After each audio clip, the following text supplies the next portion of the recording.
Hey guys, I'm back. I hope you can hear me. I'm on a new platform. I'm starting to use StreamYard. So if you can just pop a one in the chat, just so I know that you can hear me okay on this microphone. That'd be appreciated, just so I know that everything's working okay.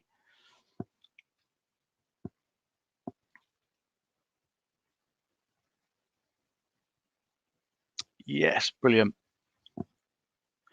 Okay, that's good. That's good. We got sound. You can hear me. Good.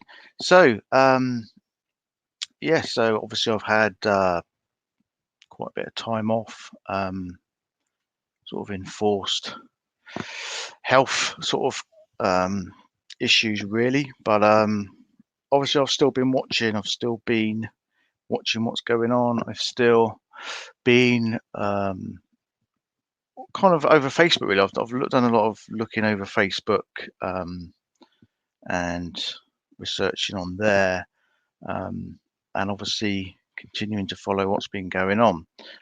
It's been very eye-opening, I've got to say, taking a sort of enforced time out of this case, and certainly since the Netflix hit, it's just been absolutely insane. I've never seen anything like it. Absolutely crazy.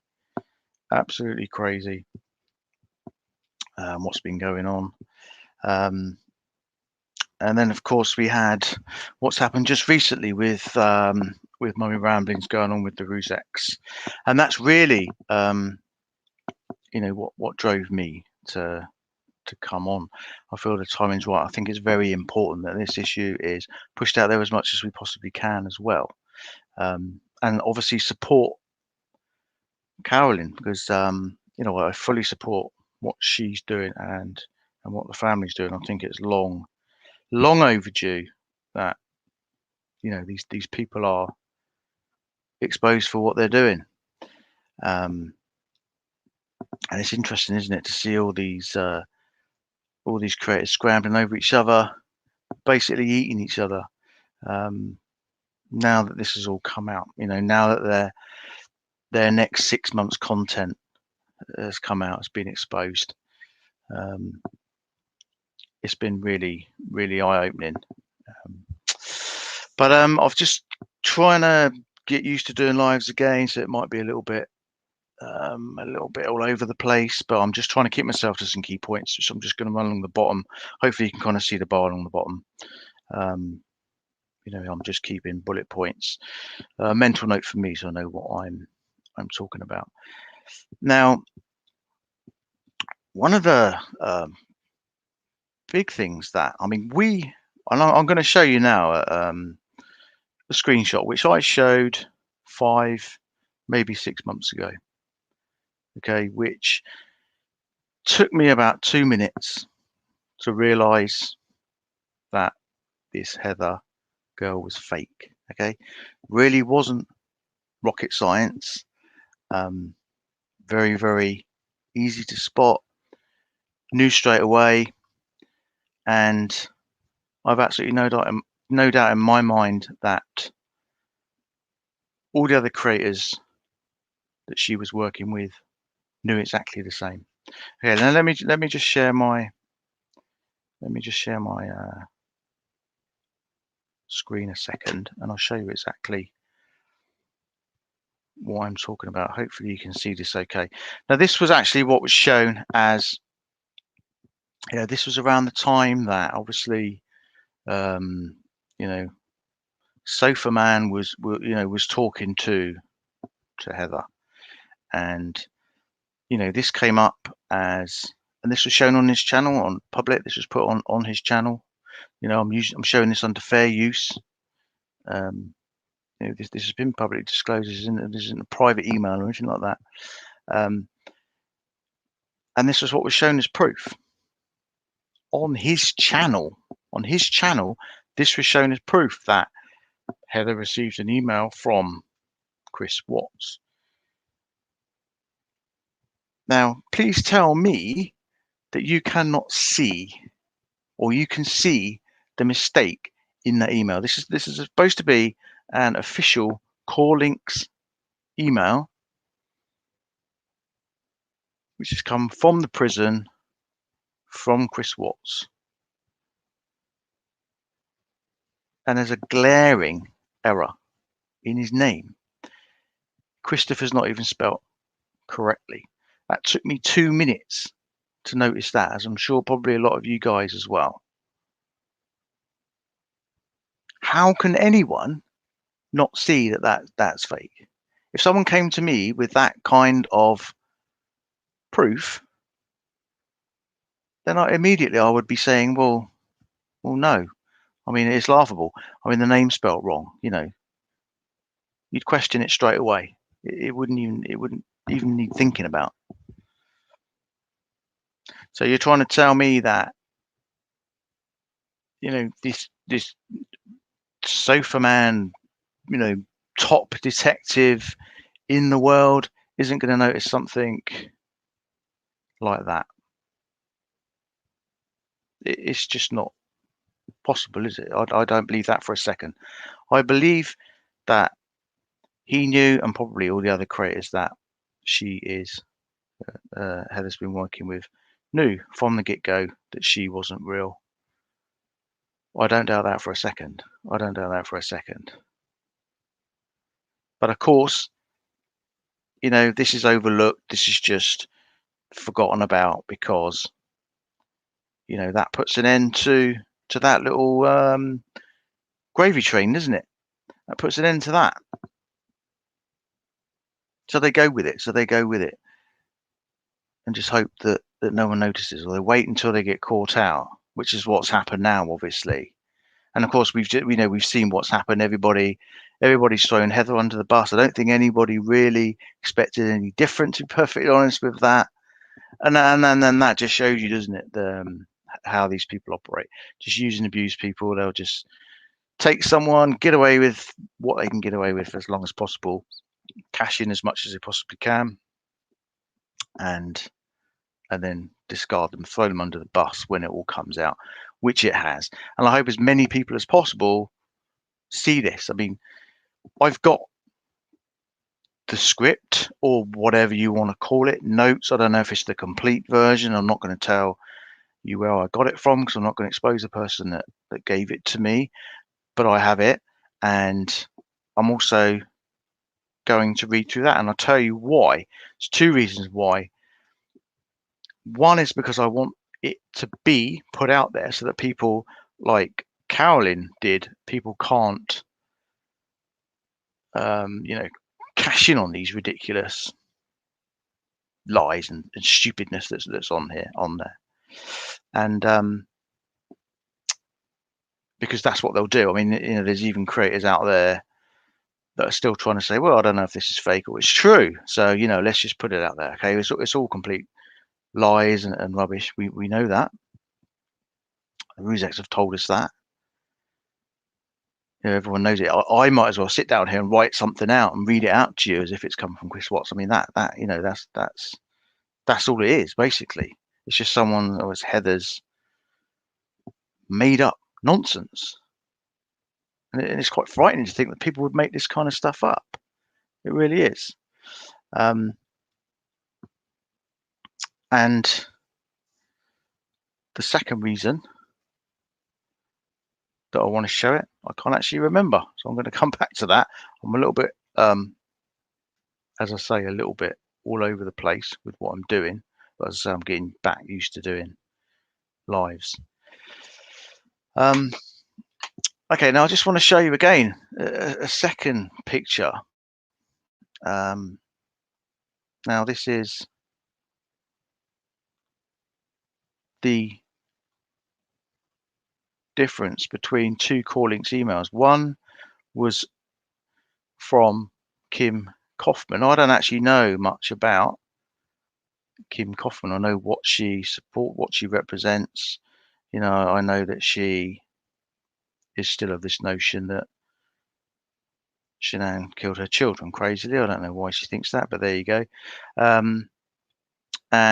But I do believe that actually she was being honest when she said that she was talking or was in contact with Chris Watts. The reason I believe that is I haven't seen anything to disprove that. And here on this image here, you can see on the left,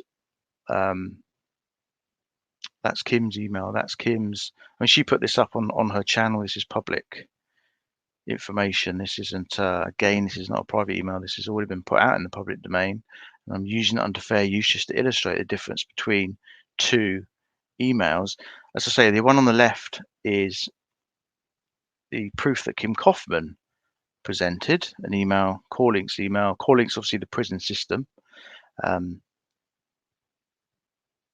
you can see the way it's laid out. Everything's kind of perfectly aligned and everything like that. And then you see on the right, it's just typical of one of these email screenshots that you see, isn't it, from these kind of fakey channels, these fakey fraudulent channels. You know, there's things like you can't actually, probably won't be able to see on there, but the full stops on the border, the lining's just out, the font's all different. You know, and I remember this all came out about the time that Kim was coming out, you know, and it was all tried to say that, of course, Kim wasn't in fact in contact with Chris and blah blah blah, and you know the ridiculousness that happened around that. But again, that was fake, and that was actually picked up on by somebody on Safer Man's channel. He actually had a experienced graphic artist on his channel actually telling him, look, this email is fake. You know, she saw discrepancies in the email, which I did. But typical of what happens on these channels, she was then shunned and ridiculed. Yet she's an experienced professional pointing out inaccuracies in this so-called proof. And that's what happens when, and people need to realize this, when people actually try to speak up or, you know, point things out, you know, if it's going to upset the apple cart and it's going to stop the gravy train, then they immediately get discarded and get shunned. For what? For speaking the truth, for pointing stuff out. How does that work? How is that right? How is that seeking truth and justice when you're doing things like that? And so she got shunned, and I've actually been in contact with that person, and hopefully maybe at some point I might be able to get her to come on and talk about her experience on Safer Man's channel surrounding that email. But that's the kind of thing that happens. You know, you've always got to, and of course that then makes people scared to question this stuff, because they know, of course, they are going to be blocked or they're going to be kicked off the channel, you know, and that's when you start forming what some people might call a cult, basically, isn't it? Because you're just controlling subscribers, you get them to come in and make friends, but dare they ever, you know, speculate or challenge the creator? You know, they seem to be above any kind of criticism or speculation or being questioned about anything. You know, don't you dare do that. And who's, you know, who makes us create? I mean, I certainly would never operate that way. I always, you know, read all your comments, take in your opinions, everything like that. You can question me on anything, and I'll answer you as best I can. You know, I don't believe it's the right way to operate. If you're seeking for truth and justice, you've got to be completely transparent with your subscribers, and you've got to be able to answer pretty much anything, you know, that they want to know. But that's just another example there. You know, again, this is 5-6 months ago. You know, for anyone who's new, I feel really sorry for people that are new to this case from the Netflix. And I see so many comments on Facebook where people, you know, say they watched the Netflix, they got really into the case, and then they came on YouTube and mind's blown, because they're just taken down these rabbit holes, you know, taken down into the depths of these weird conspiracy theories and what have you, and they just get lost, and the facts of the case and everything just get blurred, and they end up not knowing what the hell's going on. And I think that's sad, and they get manipulated, of course, into believing all of this stuff that's simply not true.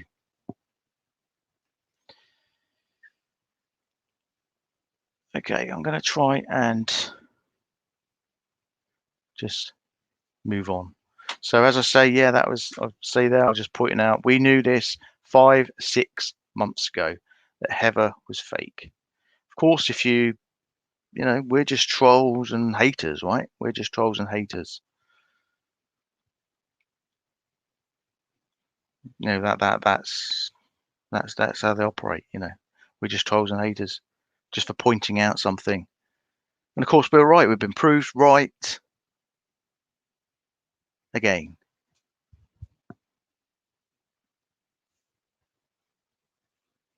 She was fake. And I don't believe for a second that Sofa Man, Dave, or whoever the team is, you know, I don't believe for a second that they did not know that Heather was fake. Nobody can convince me otherwise of that. And I hope that people see that. I hope that people see that they've all been taken for a ride.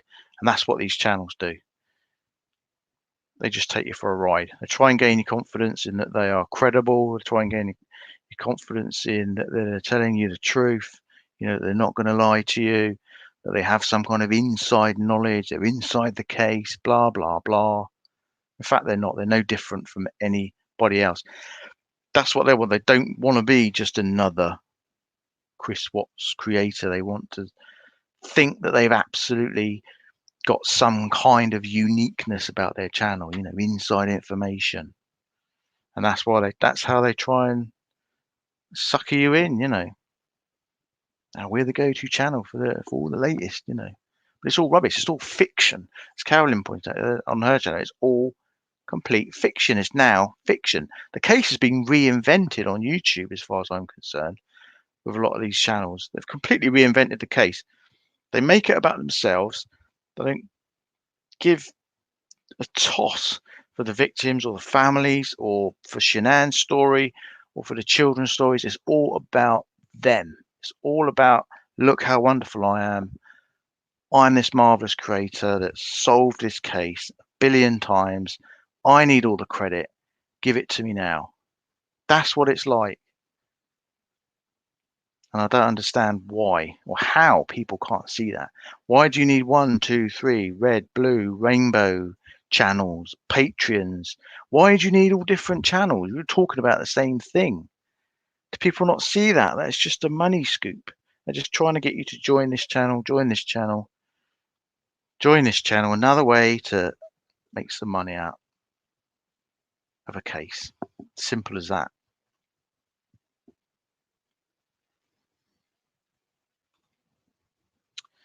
Okay. So as I say, we now see the channels eating themselves up, you know, and it has been amusing to see, to say the least, to see them all eating them up, eating each other up, to see them all throwing each other under the bus. Of course, they knew nothing, you know, they knew nothing, right? They didn't know Heather was fake. Oh no. But of course, you can bet your bottom dollar that if this hadn't come out, they would have all have been using this material. They'd have all been using all this fabricated lies. They would have all been carrying on using it for months and months and months. And would they have asked Heather for proof then? No, they wouldn't. Of course they wouldn't. Why would they? It's all about riding the money train. That's what it's all about. It's getting views, clicks, subscribers, and money. All on the back of Shanann, Bella, Celeste, and Nico. Ultimately, that's what it is. You can't paint that any other way. And they'll hide it under the banner of, you know, we're just seeking justice for them. Even though it's a closed case. That's the case has been closed since November 2018, as far as I know. And that's the other thing. You know, there is never going to be any breaking news in this case. This case is, and has been for a long time, closed. They've issued a discovery. It's not a complete discovery. I don't think people realise that. There's going to be a lot of stuff in there that's not going to be in there to protect people, respect for the family, all that kind of stuff. There's information in there that you're never going to find. All they put out was enough to show, look, this is what we needed. This is what we got to prosecute Chris Watts. Chris Watts pled at the end of the day. It was his choice. He wasn't coerced. He's told us in his confession he wasn't coerced into confessing. He confessed because he wanted to. His defense team were ready to fight. They were putting up, a defense story based around what he told them, and they were all up for that. He came to them, told them what happened. They were probably, gobsmacked and disgusted inside, but obviously doing their job, they sought a plea deal to save his life because he's such a chicken shit. He didn't want to face the trial because he didn't want to be seen as this monster. He didn't want his real self to be put out there on a trial for all to see. I'd imagine he hasn't told everything. I probably imagine there's probably things that he hasn't said, little things that he's kept to himself that probably make him look even more of a monster if that's possible. But they got in that plea, said, look, you want to take it to save your life? That's the best we can do. And he took it. So the reason there's no trial is because of Chris Watts. It's nothing to do with corruption, the DA,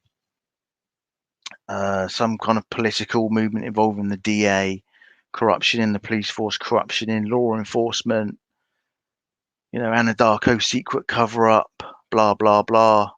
Nothing to do with that. It's all to do with Chris Watts. It was Chris Watts' decision. He's the one to blame for the reason there's no trial. And I don't know why people can't seem to understand that.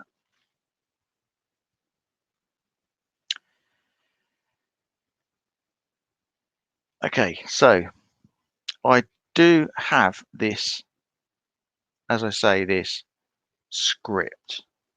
Okay, and I'm going to read through it. Like I say, that was the other reason I remember now. So I want this to go out. I want this just to be heard. I want people to hear it so they know when and where they heard it, and they know it's all crap. Because if there are creators, and I believe there is one, there's an Aussie creator who's already said, I think, we don't know if this is fake or lies, trying to run that train of, well, let's talk about it. This could be true, blah, blah, blah. We know it's all crap. It's just made up rubbish by Heather. Totally fabricated phone calls that she supposedly had with Chris Watts. She never had, apart from writing letters to Chris a long, long time ago, she's never had contact with him since. Of course, we all knew that as well. Kim Kaufman put that out. We all knew that she was fake. And this is the notes that she's put out. This is the story that they were all going to go with. I firmly believe that they all knew exactly what they were doing. You can't hide behind your moderators and say that, oh, they had all this and I didn't know anything about it. Do you seriously think that somebody like Sofa Man is going to not want to know exactly all this groundbreaking information? He's just going to let his moderator just feed it to him a little bit tight, a little bit just at a time. But he doesn't actually know what's on there. Bollocks. That's complete rubbish, right? They were all in on it. Look at the way they all reacted when it all came out on Mummy Rambling's channel. They're all scurrying around like rats, and immediately, of course, Heather gets thrown under the bus.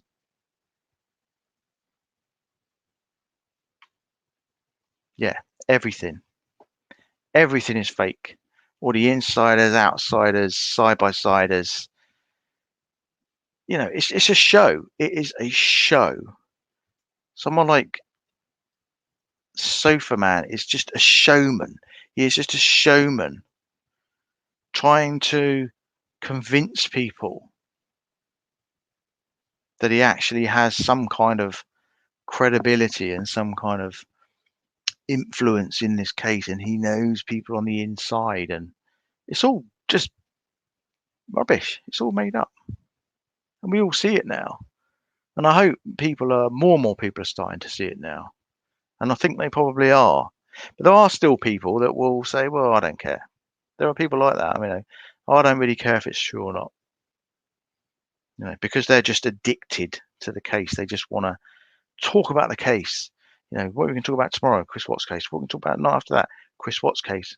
Not after that, we'll talk about the Chris Watts case again. Literally 7 nights a week, they will talk about this case, which is, in my mind, is quite unhealthy. I think if you're investing that much time in a case, then you seriously need to stop and get out a bit more, because that is not healthy. I know the case is obviously emotionally investing, but that's not normal.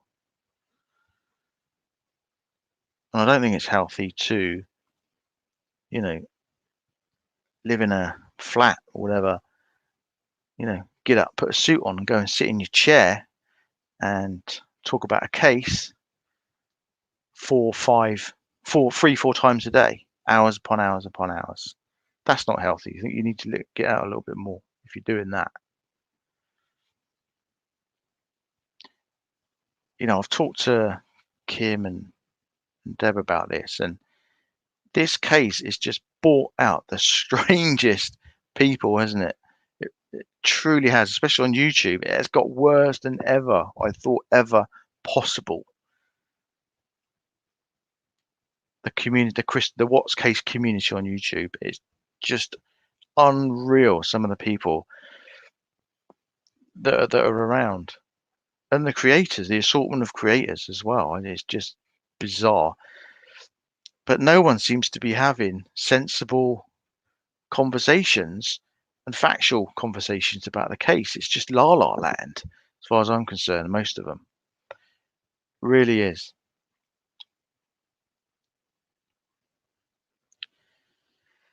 Okay, right. Let's go through. Let's go through these notes a moment. Bear with me a second. Let me hide that. Okay, I'm going to bring this up. I'm still getting used to StreamYard.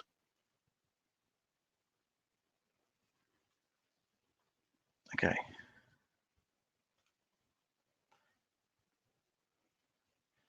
Okay, hopefully you can. Well, you don't need to see it anyway. I'm going to read it out to you. Okay, hi JD. Hi everyone, by the way. Sorry, I didn't really say hello to anyone. So I'm getting used to getting back into the groove, if you like. It's once you stop doing lives for a while, you kind of lose all control of what you're supposed to be doing. But yeah, it's nice to see some familiar faces as well. It's I know there's been so much don't know how to put it. There's been a lot of unrest. I've noticed in the community, and a lot of confusion over creators and stuff like that. I'm never going to do all that drama stuff on this channel. I'm just not interested in creator on creator drama. I'll bring up a creator, obviously to raise certain points, but I'm not interested in stupid bitching and creator fighting and all that kind of stuff. I'm just not interested. So, if you're not interested in that sort of thing, then you might enjoy it here. And if you don't see certain creators here, there's probably a reason for that. Okay. If I don't like particular creators or people, I think they've got bad energy, they're not fitting with what I do, then you're not likely to see them on on my channel. Okay, that's just how I operate. You know, I like to stick to what I stand up for, and what my kind of morals are. And if you know, if you're really pushing that, you know, the kind of different side to me, then um, you know, I'm just not going to get involved in what that person's doing. And YouTube is a crazy place at the moment, and I think it needs a place just for people to come and talk sensibly, you know. And as much as these cases and stuff are horrible, I think it's just nice to just catch up, people to catch up, and just have to have a sort of, you know, a nice place to come without all of that drama. So I hope you find that here. Okay, so this is the script. So as I said, I'm going to go through it for two reasons. One, I want this stuff put out there, and I know the Rusex was sent this, and they actually asked Carolyn Ramblings to go live and put it out there. So people have either misheard that, or they're purposely misquoting, you know, saying, "Oh my God, I couldn't believe that Carolyn, you know, brought the Rusex on and sat there and read it in front of them." They asked her to do it. Okay, so people need to get that right first of all. So I know that they've seen it. I've, you know, and I can see that the Rusex are comfortable with this. They're putting themselves out there. They know this is complete rubbish. Okay, so let's just have a look. And the second reason is I just want to challenge some of the ridiculous points in here just as we go through. Okay, I'm going to read it as quickly as I can. So for anyone who's, you know, watching, this is the fake script stroke notes that have been exposed from Heather, aka I think the channel's called Unmurdered, and you know, these are fake phone calls that she has had with Chris Watts. This was the information that she was going to feed to her team, which was Sofa Man and Aussie Man, and you know, this magnificent trio were going to go out and seek justice and solve this case, you know, for the billionth time, and of course ride the money train all the way along as they were going. Okay, so it starts out 26th of April. Chris Watts phone call notes. Okay, I've just took the heading out. I forwarded it to myself. So there's no names on there of anything like that who sent it to me. Okay, so Monday, 26th of April, it says he remembers. So this is Chris Watts. This is what they were going to put out. It's Chris Watts remembers NK telling him that it was his family or her, not both, just a few days before he left for North Carolina. He opened up fully about it to his sister Jamie. She was mad because Chris hadn't been happy in a long time. She wanted him to be happy and expressed that Chris could have a better life with NK. A few nights before the murders, he remembers talking with NK. She gave ideas of ways that he could get rid of his family. He is having trouble remembering the ways that she said. Of course, he's having trouble remembering everything, right? She wasn't supposed to be at his work the last time that he worked before the murders. She made a big stink, and they had a huge fight. A fight over who Chris loved and wanted. On Heather's channel, Chris was very embarrassed. So presumably there's something that Heather was going to put out there. Chris thinks his dad is going after the 35C, still possibly with no YouTube person. As far as we know, that's all done, dusted. That's not going to happen now anyway. He never had a chance for 35C anyway. I think most people knew that, right? Let's be realistic here. It was never going to happen. Chris believes that he would be found guilty, but not of murder, if a trial happened. He doesn't know why he lies to police and the FBI during their visit, or even to CA. Oh, sorry, even to, not sure what that says. Oh, even to Cadle. He felt like he was giving people the information that they wanted to hear. He is having bad memories about his kids. The drive there has been haunting him. He believes the Freemasons are to blame as to why the truth isn't out there. He's doing good. He's back in chapel service and has been praying a lot. He's very stressed and worried about the TV show with Chrissy. He is very upset Cadel is going to be on it. He's angered with her because she wrote him asking for more info, and this time she would really write his testimony. He now believes that she's motivated by pure greed and not sorry for her actions. He hasn't called or spoke to her, but she keeps writing him and wrote to his cellmate. He's just upset that he can't remember anything and everything. He believes that the tea that he drank was devil's breath. He had to go because he needed to call his mum. Thank you, Firefly. So yeah, they're putting some emphasis on, NK, and he's stressed about Chrissy and Cadel. Wednesday, 28th of April. This is April 2021, supposedly. Asked how YouTube was doing, because he's really interested in YouTube, of course. They've got to get this point across that he's very interested in these YouTubers. He really wants to work with these YouTubers. What I was focusing on, how people were receiving it. I explained the book series. He said he got used hard by that book from Cadel, who lied and manipulated him. Chris explained how that she dipped him and is always wanting to have him give more information because she promises this time she really will publish his testimony. He explained that how the book came out was not at all what was promised said to be. He says his mum dislikes Cadel strongly because of the ways that she used them all. COVID restrictions may get better in the middle of next month. He's been doing good, but just recovered from a slight cold.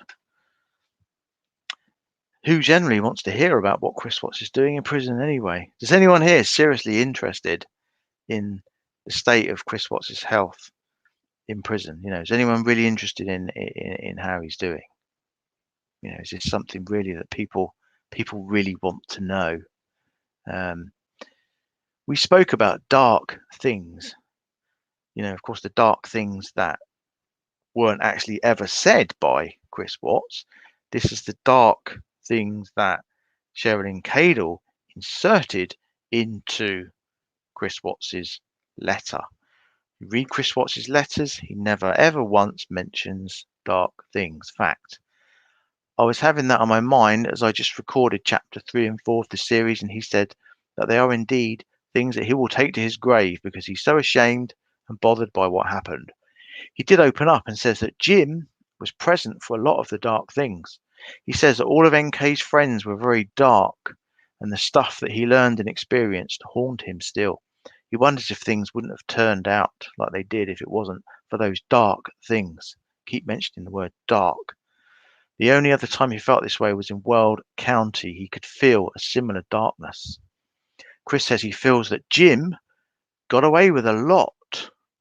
He's not elaborating at this time because he needs to think about how to explain things, of course. He says that Dylan and Chrissy, they know so much because he opened up to Dylan. Now, I don't know, has anyone seen Dylan? Has anyone seen Dylan or his interviews since he came out of prison? He's been on Sofa Man's channel, I believe. Didn't come across as very coherent or credible to me. In my opinion, he looked like he was under the influence. Of course, naturally, he would have. Chris, of course, has told Dylan and Chrissy that there were other people in the basement, and Chris Watts told them this, and this is what's going to be put out there. But interestingly, I now see that Chrissy, who's on the upcoming Chris Watts or the Cellmate Secrets, which is coming out on Lifetime.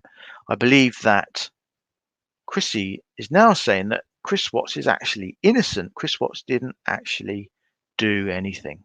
Chris Watts is just a nice guy who's just been framed. He didn't do anything. Interestingly, also, I've seen that Chrissy's mother was actually a fan of Charles Manson. That will be shown on the Lifetime Cellmate Secrets. I've seen a clip of it. Yeah, Chrissy's mum was very into Charles Manson. I think she may have actually gone to see Charles Manson. So you got an interesting family there.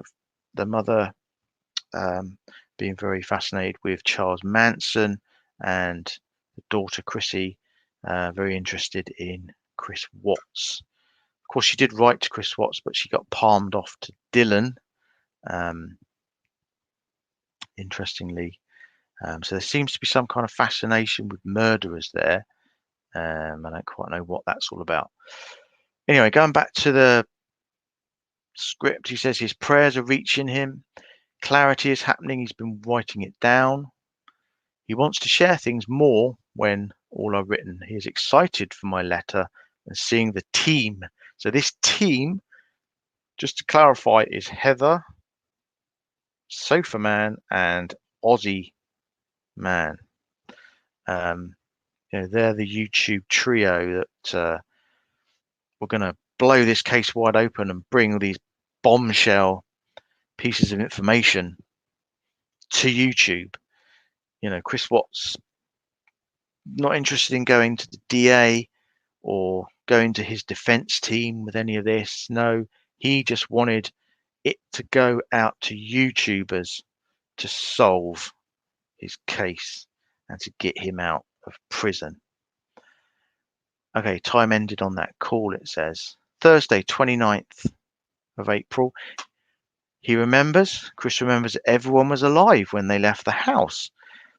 Interestingly, that aligns perfectly with one of the team's theories, that actually everybody went out the back. All these people came to the house. Magically, they all avoided the cameras, weren't actually seen coming into the house or leaving the house. And they didn't trip any of the alarm sensors in the house. We've now been told by Frankie, the Rusettes, Frankie Rusette mentioned it, that the Vivint security system, none of the alarms were tripped, in any unusual way other than Chris's movements. So somehow they got into the house, whether they came down in a helicopter or something, I don't know. But they managed to all get round the back, get into the house, and get Shanann out the back. Chris was doing his thing out the front. His make believe backing in the truck, and the fantastic acting that he did when he watched Nate's CCTV, where he really convincingly looked like he was actually going to have a heart attack. But that wasn't actually real, because he actually wasn't watching himself actually take his wife and children out of the house. He was just make believe doing that. Okay, so he says he has vivid memories of using his cell phone a lot and talking to a few people while at Survey. Specifically, he says that the Battery lyrics came about from someone who was with him, and they were looking it up together because of the message in the song. He also likes that song a lot. He says that he's been listening to One by Metallica. He says sometimes music can speak when there's no words for it. He enjoyed Holy and Lonely by Justin Bieber. He's now a Bieber fan. He also thinks that Metallica could give insight to some of the chaos in his life. He thought if Shanann, because of some bread that Chow Hall had, and that it made him think of how she loved cooking. He said he's been depressed and he's wondering what life would be for him had this not happened. What would they be doing? What his baby boy would look like? He says he wishes he was a father and finds it disturbing when people say the baby wasn't his. He says God works in mysterious ways and that maybe Nico was meant to be a way to save their love, marriage, and family. Maybe that's why Shanann got pregnant so fast. He says he just heard rumors of people speculating Nico wasn't his. He says the baby is his and he's sad that people would think Shanann cheated. She didn't. So they're putting in some nice points, about Shanann. He wonders if it's true that her flight was delayed that night. Has there been proof? He wants me to find out. Also, was there any footage from the airport from that night at all? He wonders why he's never been told about this stuff. Anna is still trying to, remember Anna? Anna's still trying to get back with him. He's angered by her for betraying trust and just working with YouTubers who were motivated by greed. So she's saying there that Chris Watts is angered by YouTubers who were motivated by greed. It's interesting. Chris would like for me to donate future proceeds sometime to a church organisation that helps young kids. He believes that a huge mistake was that his blood was never tested for drugs in his system. Interestingly, he looked absolutely fine during his interviews and looked quite lucid to me. He didn't seem under the influence of anything. And when he was giving his sermon on the porch, he certainly looked okay to me. In fact, he looked quite pleased with himself. He will think about talking with others. He has a hard time trusting and that he's trying to open up. He says he trusts me because I'm not motivated by greed and because I'm doing a good job by speaking the truth. Thursday, 29th. Called again, second time today. Wanted to tell me that he feels the evidence showing what happened will be lost forever because he thinks that NK doesn't have her truck anymore. He says he remembers the truck following him to Survey. I asked about the 111 111-minute phone call. He says that it was NK's idea for the alibi, of course, and that she didn't talk on the phone. Says that she was on her way to the house. He says he's trying to put everything together, and he knows that the basement was important. He's very glad that I'm doing a series on Cadle's books, and he asked me to say why people don't question her more. Well, we do. If she lies so much, like he's heard from others, why is she so believed? And why do people support her? Just got to say there that I was a member of a Facebook group that I sort of really respected and what have you, but I was really disappointed when they entertained Sherilyn Cadell and they didn't call her out on all of her lies, because she is a liar. She has lied numerous times and she's put hurtful information out there. She said all this stuff was going to be in her new book. None of it was. She desperately tried to write the second book that she plagiarized after plagiarizing the first one, and she just made a lot of stuff up. It's just like everybody who has kind of got involved in this case has just been crazy, haven't they? They've just been a liar, or it's just unreal. She had a golden opportunity to talk to Chris Watts, try and get into his mind, and she even lied to Chris, didn't she? She claimed that she was going to write this religious, his finding of religion, and his redemption and all that, and she didn't even do that. It's just unreal. Okay, so let's have a look. So yeah, she's talking about Cadle. She goes on to state that he had heard in her new book that she included the letters. He says she didn't put in several letters because he had her letters, and the ones that he replied to marked down.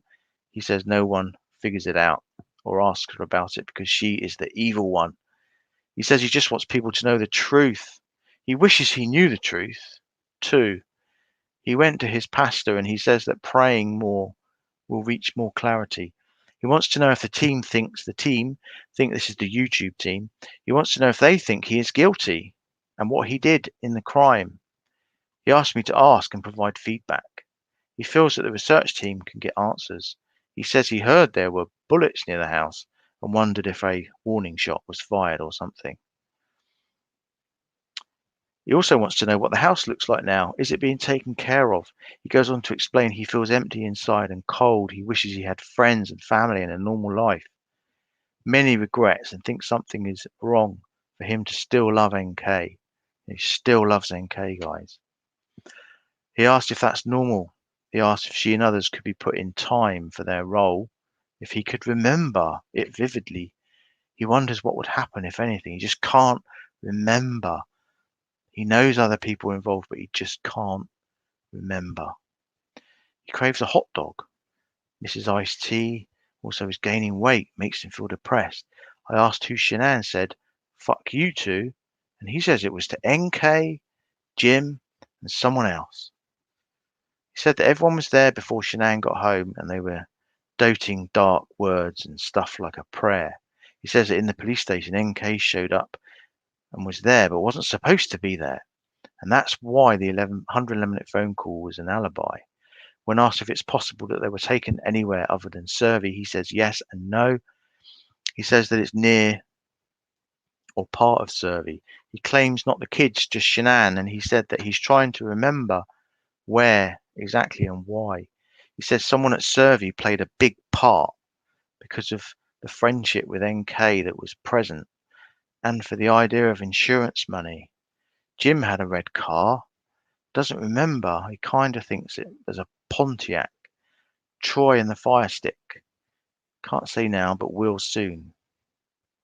It's almost like they kind of, it's almost like someone's made this up, isn't it? It's almost like someone's kind of invented the story that they believed happened, but Chris Watts just won't say. They're kind of almost like they're putting words into his mouth to fit their kind of narrative. But I'm sure they wouldn't do that. Saturday, 1st of May, 2021. Received my letter. Thinks Tish is hot. Wishes it was a full body shot. Thinks G is good for David and that he hit the jackpot. Hopes David will stay clean. Presumably that's David the SO. I don't know. Remembers more about the night.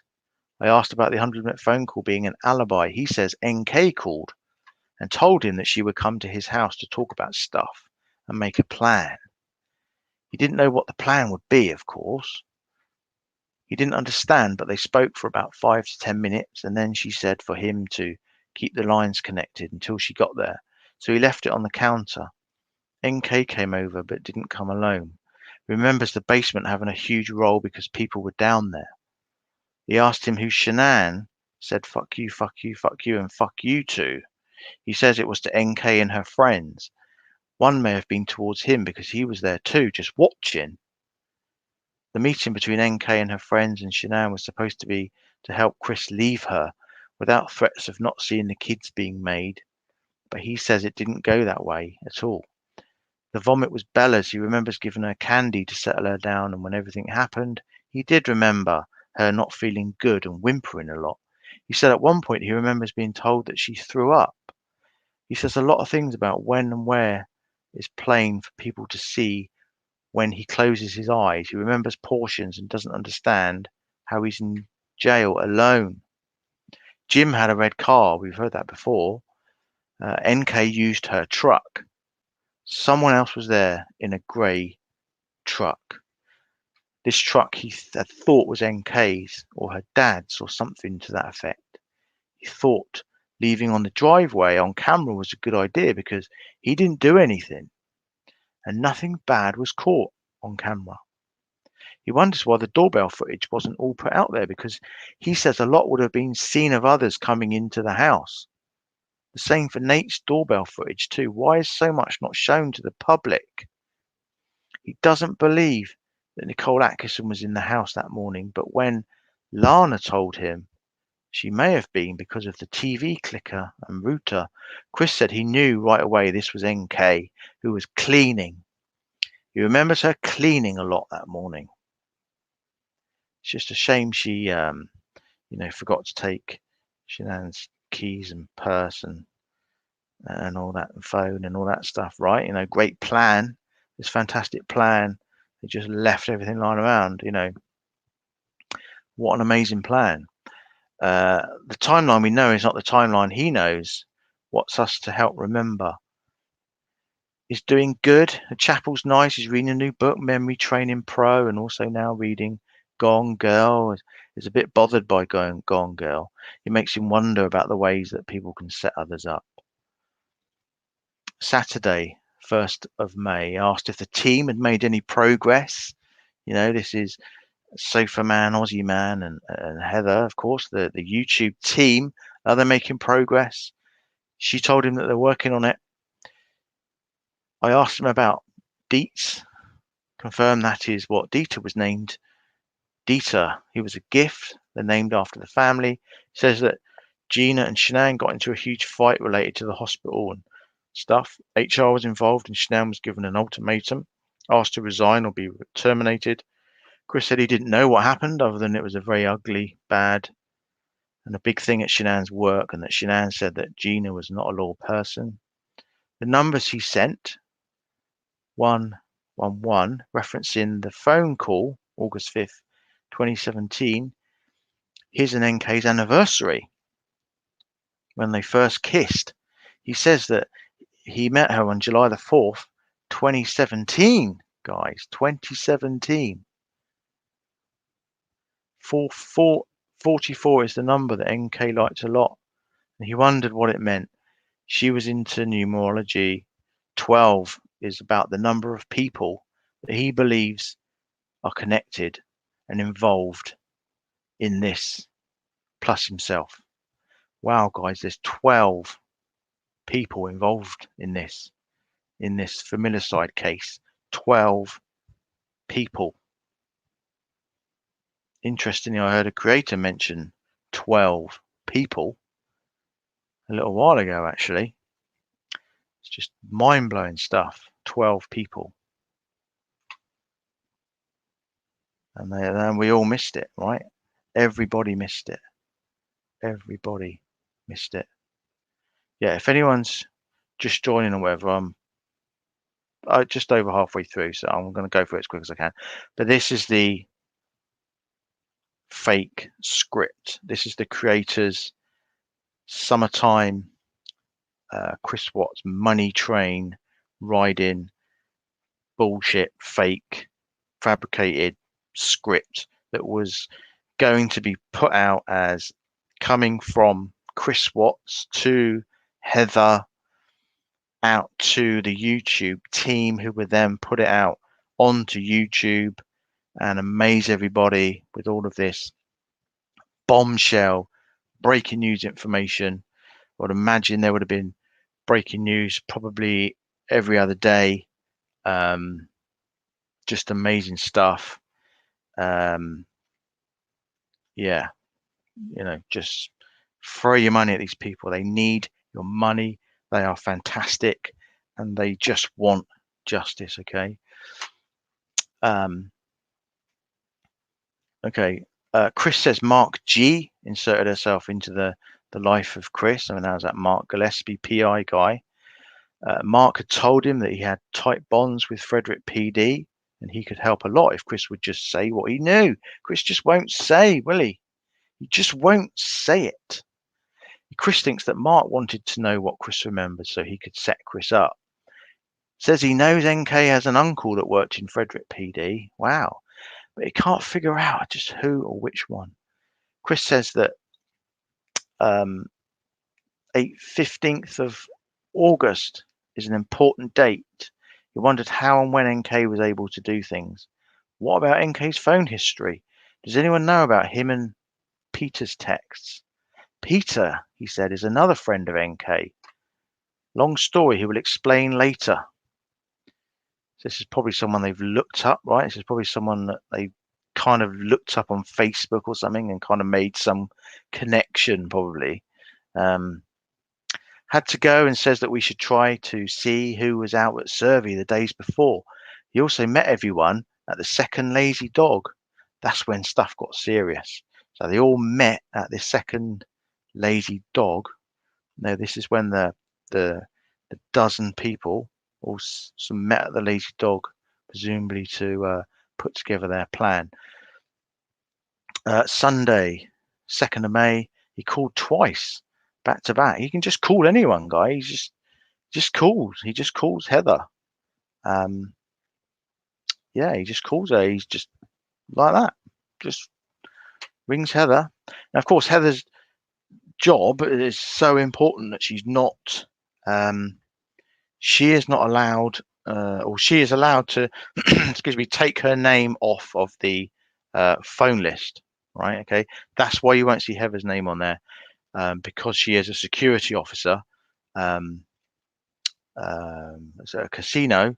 I believe you won't see her name on the telephone visitors list because it's a very important job. She's allowed to have her name redacted. Okay. Fact is, you're not. Nobody can do that. Okay, nobody can have their name redacted from the telephone list. Okay, we saw Kim Coffin's name was on there. Say, as far as I can tell, she seems to be legit in what she's saying. Heather's name, of course, has never been on there. Very chatty today, 2nd of May. He's in good spirits. Sounds like he's doing well. Feels emotionally stronger. He believes that chatting about this, knowing that we, the team, are trying to help, makes him feel better. He remembers more. He's confident to open up. He's happy that nothing about his memories have been said publicly, and now he has more trust. He says he's decided he's not writing people back at all. He's just keeping connections that he already has. He's working on building them. He knows that he didn't kill or injure anyone.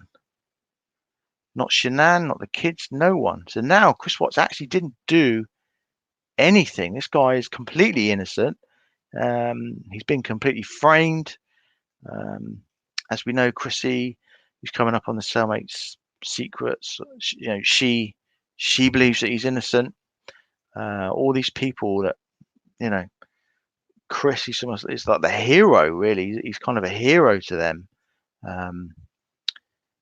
He didn't do anything, guys. He didn't do anything. He remembers duct tape being used. He remembers someone telling him to use a glass vial and out the contents in Shanann's bottle. Gas cans. He says NK's friend, of course, gave the gas cans to them that morning. He wonders why they weren't investigated.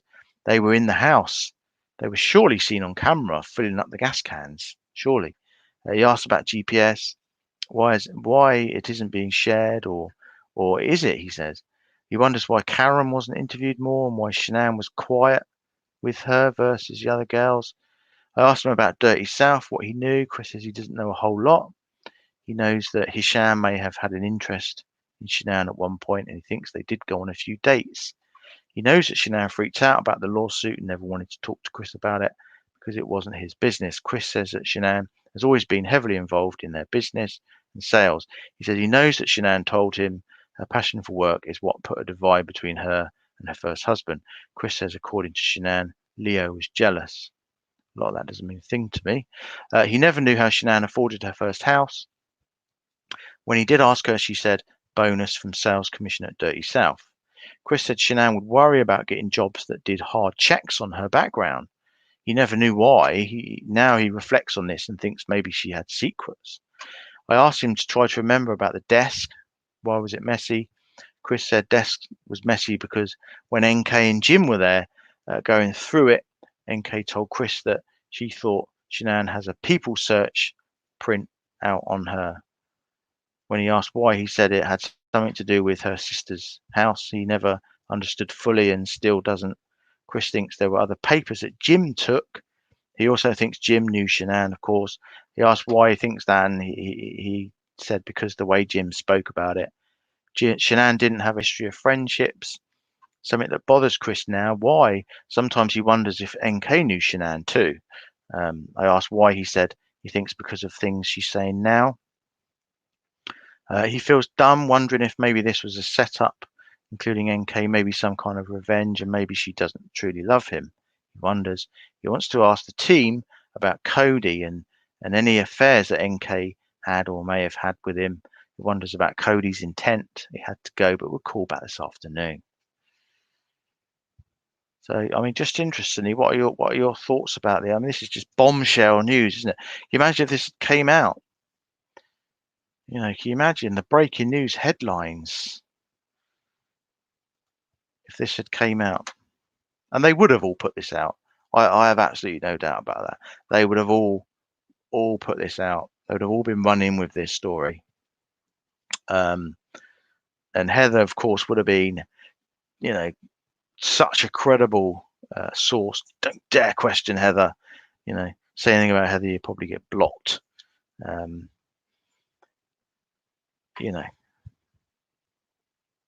That's how it would have gone. Yeah, a soap opera. Exactly. And who's turned it into a soap opera? These creators have turned it into a soap opera.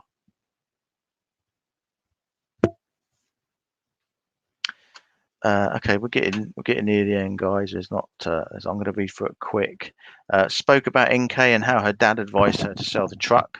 The dad was also at Anadarko. Made a point that NK contact police.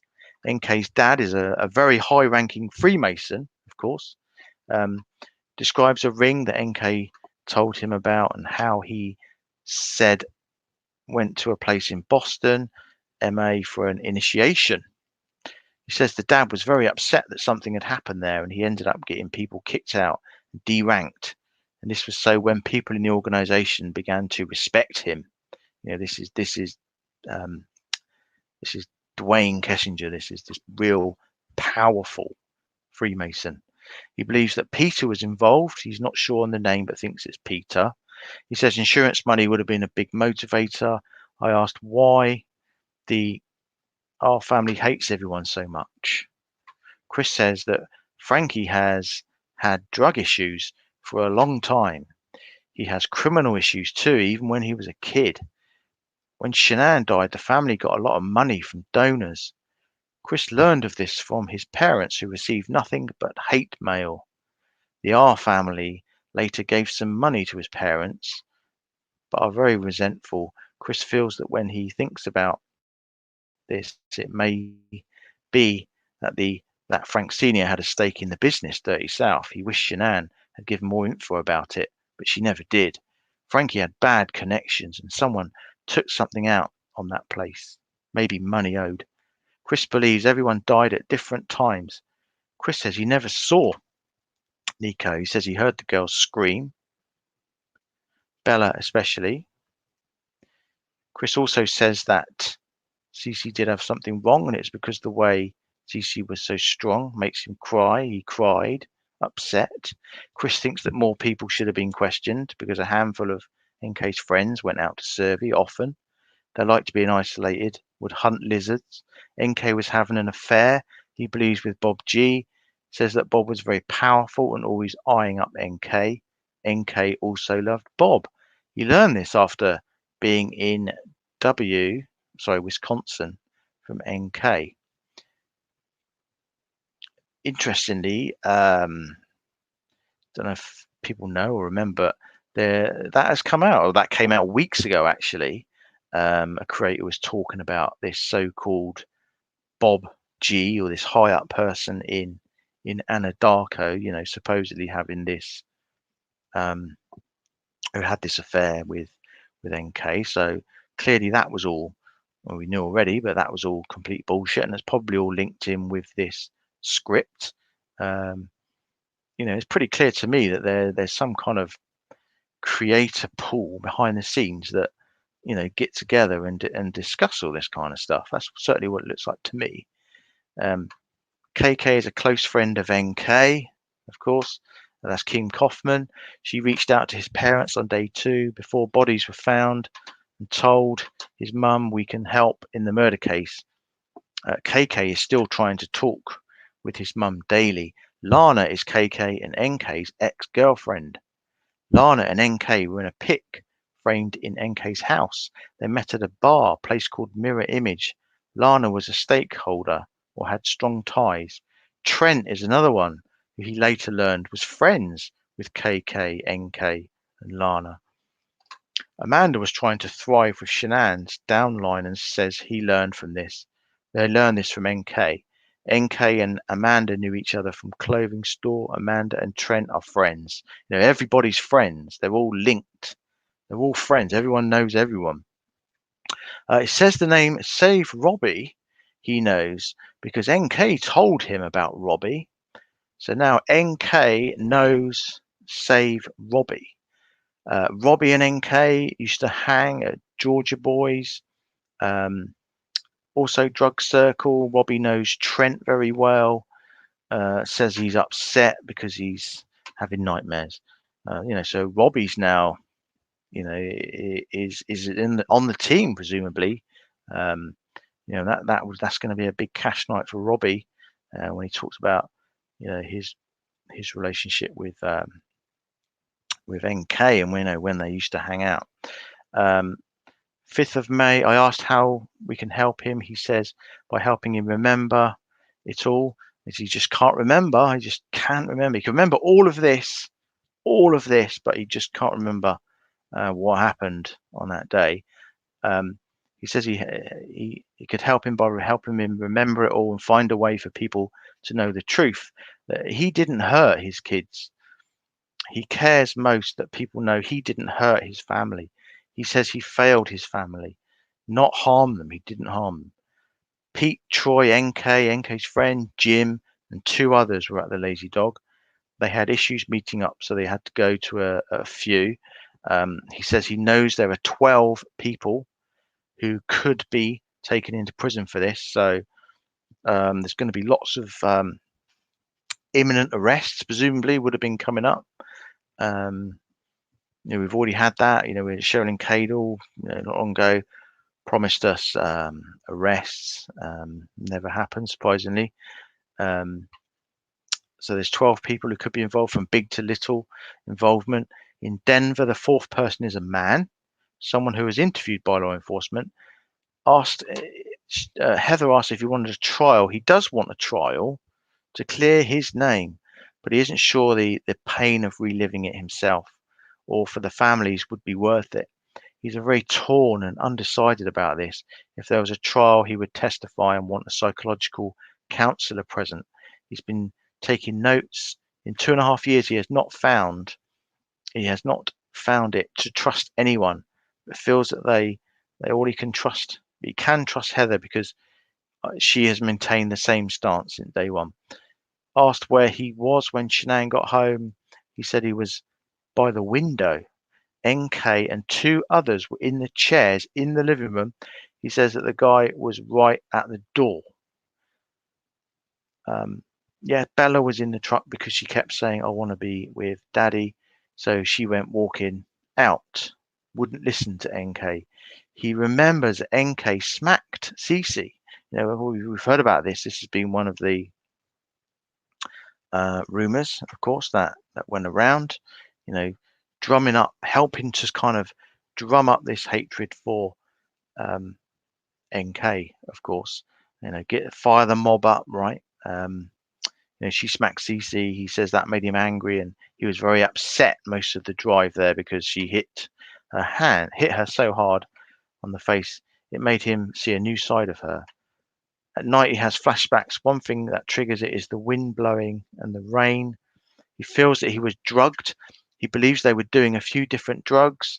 He doesn't know what they were, other than they injected it into his toes so that people wouldn't see. He says that NK would make it and heat it up. She injected him. He says the few times they did it, it was always her and her friends. He says the last night that the injection was very different. It burned and he felt dizzy and his heart was pounding. When he was driving there, he felt like a zombie. He doesn't know how he even walked or talked or functioned. He was worried he would crash. When he got to Survey, one guy came and got Bella.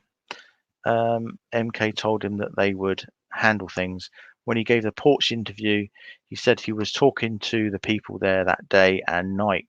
He was talking to them while he was that day that he did the porch interview. He feels that he could have saved them by exposing these people then and there, but he didn't. One reason he begged for them to just come home, on the porch interview.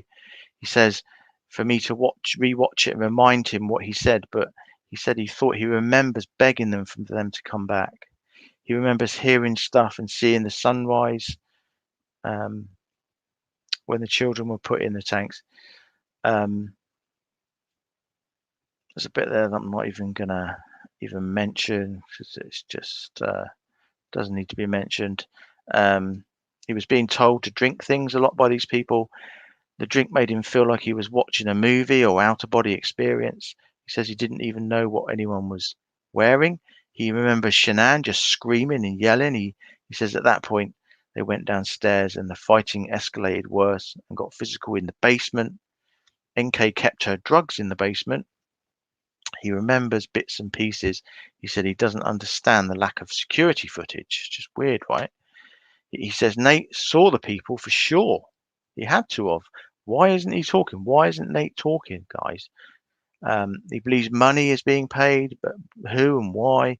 Frank was talking to him once in private after, just once, and wondered about the trash bags. He explained to Frank that he had to take trash bags out and that they were heavy. He dragged out the trash can full of papers and books and clothing. They burned it. He doesn't know where. He says if someone had searched to serve him, maybe they would have been found because he knew of some shack out there. He believes NK is a part of Agorai or Gory. Chris feels Shanann stole money. He thinks she stole from the wrong person and they all set him up. This was an attempt to hurt her and the family. Her family too. Chris says that Frankie Jr. knows this and that's why he doesn't like Alan. So that's why Frankie doesn't like Alan. He says that he wants Alan to shut up because he covers things. He went back to asking about lazy dog cameras. He's now determined that this is all a setup, and it is not even about NK loving him or wanting him, but the shit that Shanann did in North Carolina and at the hospital too. He says that NK's cousin was affected by hospital. He says Heather Mary is NK's roommate. Confirms. He says he knows for a fact she's working with NK to collect information and to make sure that no one is on the right track. He feels disturbed. He learned after this, is that Kelly and Mel were friends with Jamie, who was always good friends with Lana and NK. He thinks even KK. He feels sick. He feels this is hopeless. He says he is sorry. Okay, there's just a little bit left. There's just a little bit left. I just want to get it all out there. I'm determined just to finish it. I mean, this is just, who writes this stuff? Who seriously sits there and thinks this shit up? Seriously. Who does that? Who would, what kind of imagination do you have to sit and write this kind of stuff? That blows my mind. That really blows my mind. Did they think people were going to believe this? Really?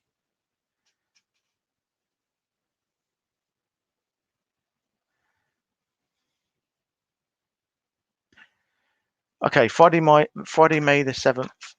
He feels good about us finding answers. This is the YouTube team. Okay. He's happy to open up more. I asked him questions. He says he will try to answer as best as possible. Did you give the girls Oxy in North Carolina? She asked him. No, he did not. He never gave them anything or did anything to hurt them.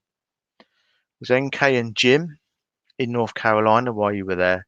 He thinks Jim may have been there, but definitely not NK. He says that she was working because Cody told him later about NK and a thing that happened at work. Who took the covered up doll photo? Shanann took that photo, he thinks, just being silly. Why did he Google the volcano on Sunday afternoon, August 12th?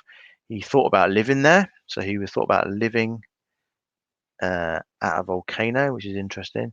It was just a place that he has an idea about. How did you know where your family could be found in order to tell law enforcement? That's a big question, right? How did he know, where, he seemed to know exactly where his family were, right? Even down to the tanks. And he said that he had a burner phone and he was informed by Jim of where they were. Was Jeremy Lindstrom or David Colin involved? No. For Jeremy, he thinks David has ties with Jim. He's unsure. Was there a plan to blow up your house that you were aware of? No, not that he was aware of. He never would want anyone else to be injured ever, of course. He's such a nice man. What did you grab from Shanann's Lexus that Monday afternoon when you arrived home? Her ring. He put it in the room later on. Says he also checking on other stuff like her jeans. She asked him, Peter is another friend of NK. Would this Peter happen to be Shanann's cousin? Peter Honorati.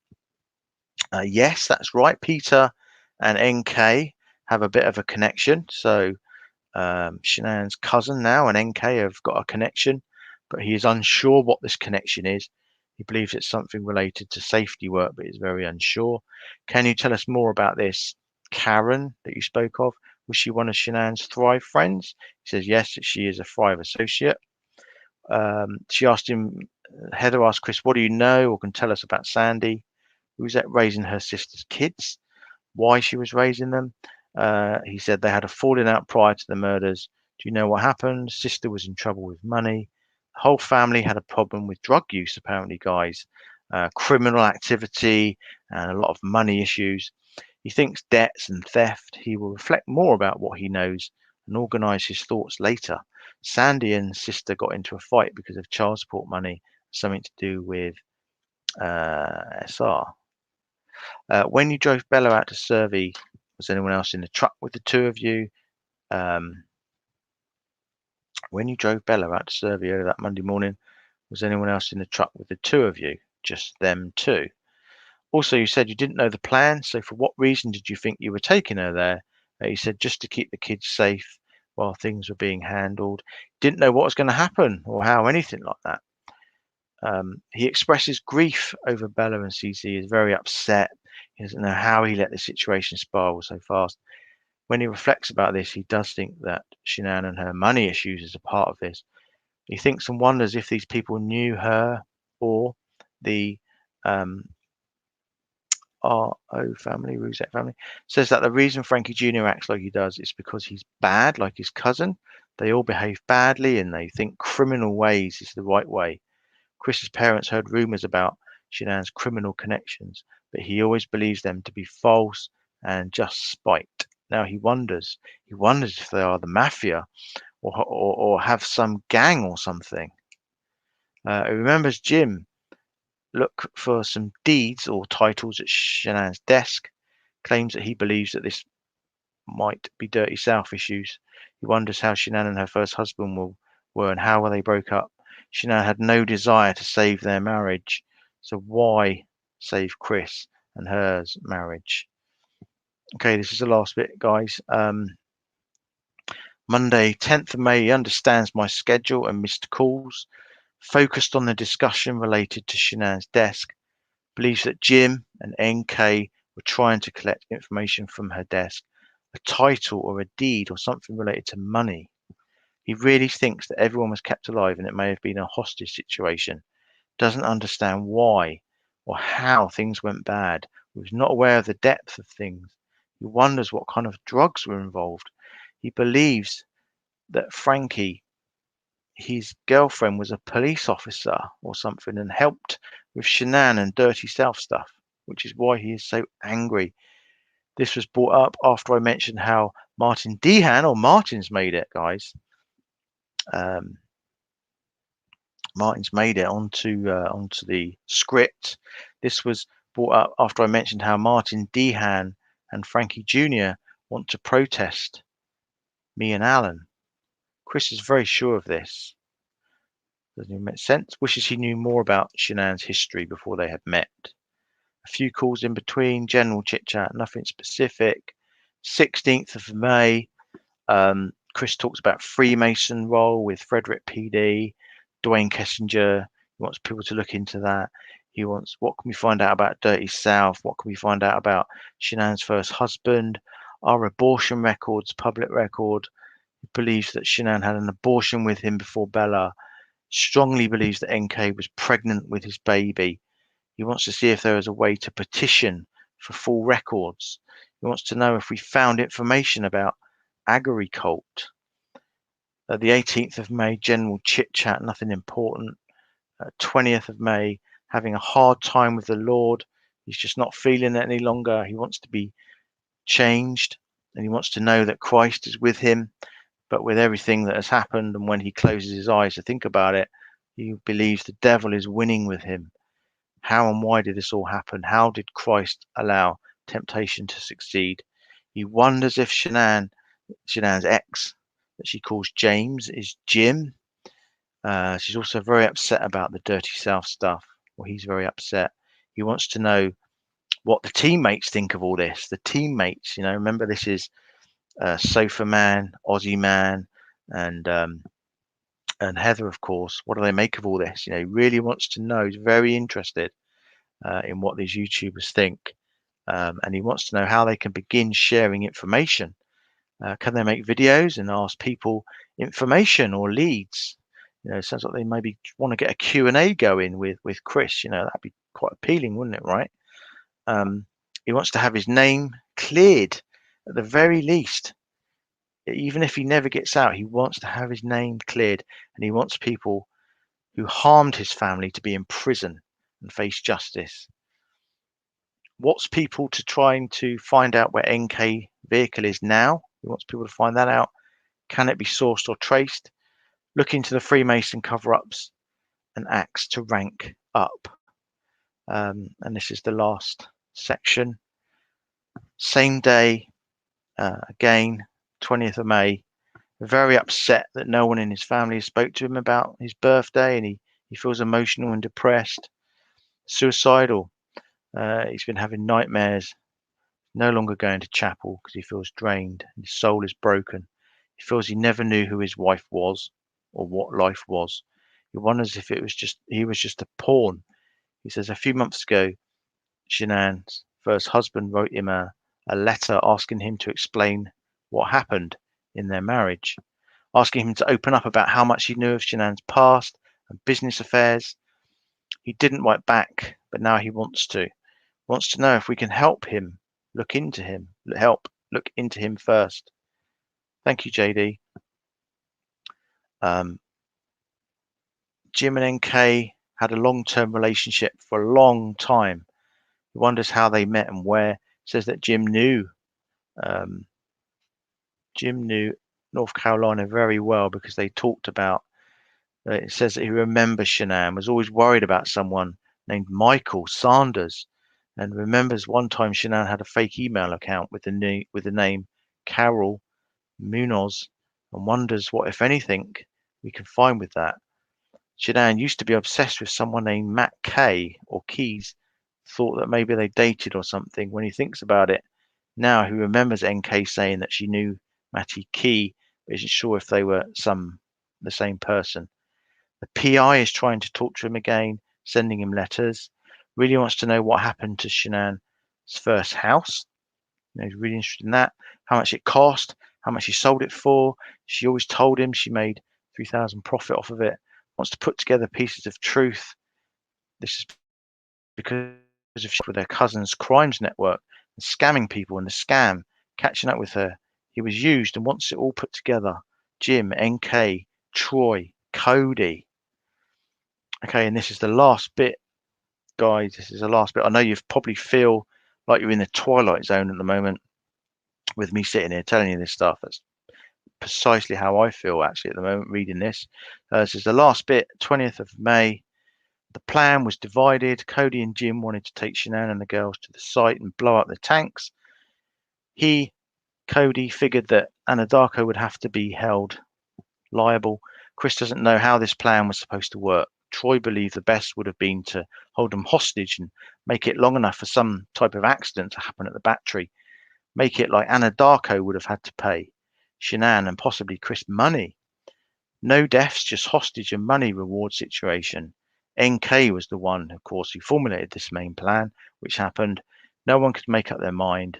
Sharon was a friend. They did talk, claims that they stopped talking when she wanted details about NK and being at Survey. She started getting mean, blaming him for everything that was wrong. Begin to ask questions about the truck discovery.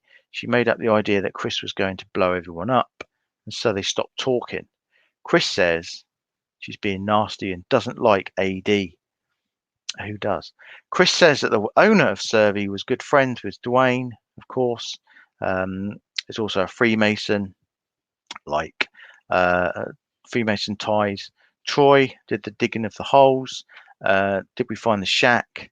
They were held there. NK and Baumhover ties. They've got ties as well. NK and Dave Baumhover, they're related. Uncle, I think.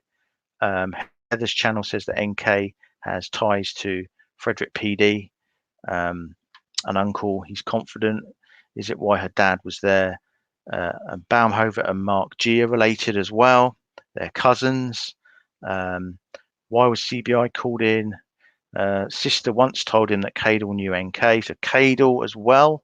Sherilyn Cadell knows NK from some Midwest marketing event, and he found that out after he spoke to her so openly and after her book. So there we go. This was all that was all going to be the script for the summer. That was the Watts case fake news agenda for God knows how long. God knows how many breaking news titles we would have had, right? I mean, that is just insane. Who the hell would sit and write that kind of thing out? I find that quite worrying, actually. That there's a person that would actually sit and write that stuff, and the people that they're implicated, they not realise what they are doing. That they are just throwing names out there, implicating people. Unbelievable. Seriously, unbelievable. But yeah, so that's as probably most of you know, that's what was exposed. That was sent to the Rusex. We don't know who sent it. It was obviously someone within their team. And that's what they were all going to go with until this came up. They wouldn't have said a word. They wouldn't have said a word about Heather's credibility or anything like that, or checked for proof.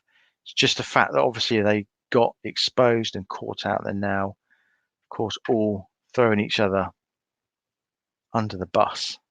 But they've all thrown Heather under the bus, haven't they? Yeah, defamation right there. Absolutely. There's loads of it in there. Seriously.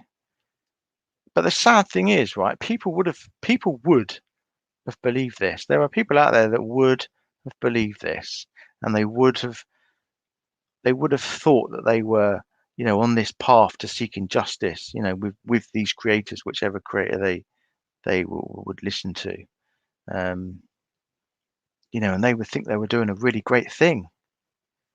And of course, having numerous channel links and patron links and God knows what else thrown at them, they would no doubt have been throwing their money at these creators, thinking that these creators were doing a wonderful thing and they were bringing them all of this inside breaking news. And it's all just an absolute load of tosh, a load of bull, complete and utter load of bull. So it's been interesting to watch, how the creators have reacted to this, because if you didn't have a problem, if you didn't have anything to hide, it wouldn't bother you, would it? All of a sudden, they all seem to be talking about it and all seem to be putting up truth videos and screenshots and emails and, I said this, I said that.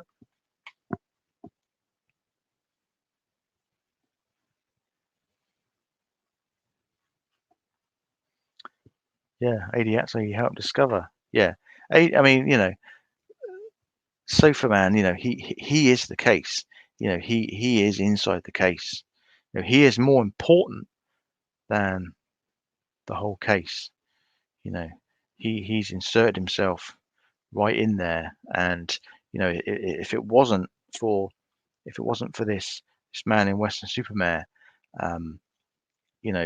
there's no way that Colorado would have been able to solve this case. Without this YouTuber, there's just no way that it would have got solved. Everybody should just be so thankful that we've got these creators out here. They've got, and they do all this without any legal background, any criminal or justice background. They've got no experience. They managed to do it. It's just amazing, what they do. And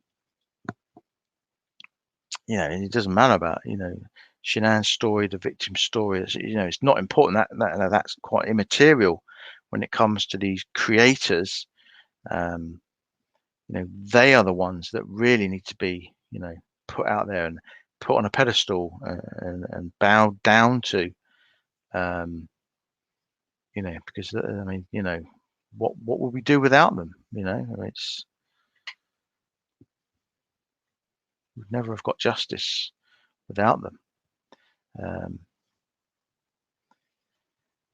yeah, and I agree with Angela, and I think that's what we're seeing now. You know, it's interesting. There's even a creator out there, who's still putting this out. Saying, this might be true. We don't know. It could be false. I mean, who knows? But let's all talk about it and let's look into it, guys. It's and that's the kind of attitude they have. I could literally sit here, write a load of stuff, read it out to you, and say, yeah, look, this is what could have happened. Let's just put it out there. Yeah, it is angry and it is wrong. It is so wrong. I'm all for free speech. I think most people are, but free speech doesn't. Well, this is almost like fraudulent activity. It doesn't cover fraud.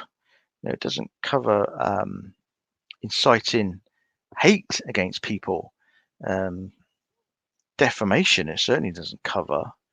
I'd like to be interested to see how they put some of this stuff out there. They don't seem to understand this, do they? They moan about coming under attack. Trolls, haters, coming for me, putting my life in danger. Yet they'll happily sit there and implicate somebody in a murder case. And we've NK, we've got to find her. We've got to find NK. We're going to go looking for her. See what she's doing. See what she's up to. We're going to track her down. Blah blah blah. She did this. She's an evil woman. And there'll be someone out. It only takes one person out there, who may see her somewhere and thinks they're doing a great thing by, attacking this woman or whatever. You just don't know what they're going to do. At the end of the day, this is a woman that has been cleared. She has been officially cleared by, one of the top agencies, law enforcement agencies in the world, the FBI, in conjunction with the CBI as well and the Frederick Police. She's been cleared. Even the Shanann's family don't believe that she had any involvement. Yet these YouTubers, they know she was there. She was in this red car, or whoever was in this red car. Don't for a minute consider the possibility that could be the reflection from Chris Watts's truck lights reflecting on the side of a grey car may just happen to make it appear red. That just, you can't consider that. Can't consider that. No, that's not right. It's red. Look, it's red. You look at it, it's red. That's the level of evidence that these people try and put out. And of course, all these people were in the house. None of them, and people don't even think. I mean, how did this car get there? When this red car that they talk about, when did it get there? When did it arrive there? Because it wasn't on the camera. I mean, it certainly wasn't there when Shanann came home from the airport and you saw the doorbell footage. Vehicle wasn't there then. So when exactly did this vehicle arrive?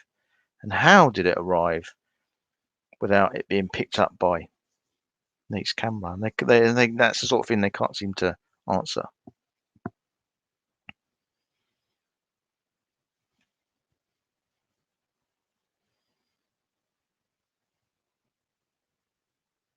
So it just makes you wonder how long it's going to go on, doesn't it? And with what we're approaching 3 years, it's crazier than ever. It's crazier than it's ever been, as far as I can see, from where I see it.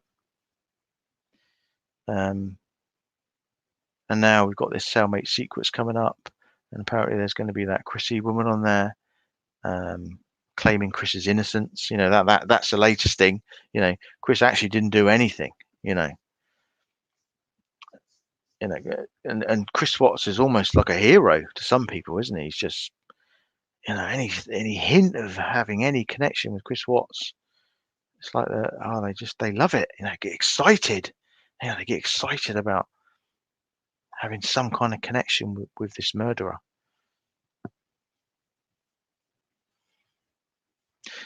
I was gonna do it tonight, but because time's going on, I'll do it in another video. But because we studied the case initially.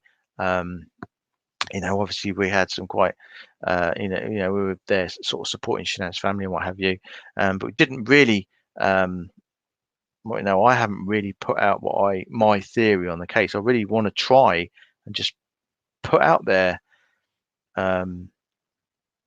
my theory, and I hope that people, it can help them kind of put this case to rest, because people are just going down rabbit holes and going around in circles looking for answers, and they're just looking in all the wrong places. No one's really looking at Chris Watts, are they? No one's really studying Chris Watts. It's his mind. It's all about other people. You know, and I really think it's time people need to realise that someone like Chris Watts can do what he did. It is possible. I think it's a bit irresponsible to continue going around telling people that, there's no way that this person, Chris Watts, could have done it. There's just no way he could have done it. Don't worry, guys. If you got a husband or partner like Chris Watts, don't worry, because he won't hurt you. You couldn't possibly. Look at him. He's such a nice man. I think that is a little irresponsible to continue to do that, because there are people like Chris Watts who are perfectly capable of doing what they did. They don't have to be, um, a diagnosed sociopath or psychopath to do what they did. A single event in their life, if they're pushed to a certain point and they've got real emotional issues, psychological issues, and something like that can happen, and that as what's happened.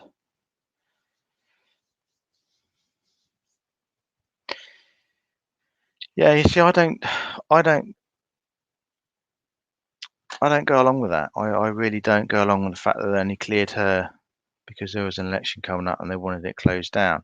I mean, of course, Anadarko, they don't want their name out there as much as anyone else does involved with the case. Of course they don't. So of course they're going to try and minimize their part in the role. The fact that the bodies were found, at their site, they're not. Of course, they're not going to like that, and they're going to try and minimize that as much as they possibly can. But that doesn't mean to say that they're covering anything up, or that it's anything to do with an election or anything like that. I mean, surely, if that's the case, surely they would have told. Chris, in his confession, he was the one that came out and said, obviously what happened to the children. Surely if they were that concerned, maybe they would have told Chris that you're not allowed to say anything like that. This plea deal, don't mention Anadarko, don't mention what happened. We can't have you mentioning that. So the fact that he came out with that makes you think, well, that was put out there, wasn't it? Chris put that out there. So I don't personally, I don't go along with that. I don't think that has anything to do with that. I mean, she came for, yes, of course she lied. She lied during her interviews, and she came across very cold. But I think she was minimizing her part, and I think many women would have done the same thing. She was minimizing her part in it because, and she probably, more than likely, I think, probably gave, Chris an ultimatum.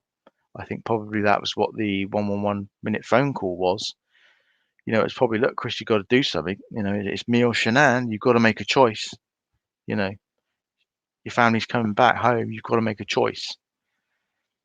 And I think, you know, she knew that how that could possibly be perceived. That she was pushing him to make a decision. Of course, the decision what he then made was to take his whole family out. She knew, how that was going to make her look. So naturally, she's like, shit, people are going to realize I didn't care about his family. I didn't care about his marriage.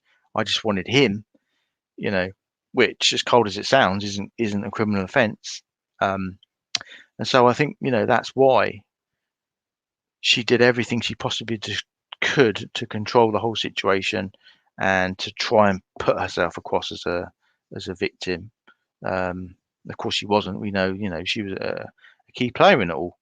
But as far with regards to being involved in the murders or anything, I don't think she was involved, or I don't think she knew. And I know for a fact they would have had her phone GPS information, all of that kind of stuff.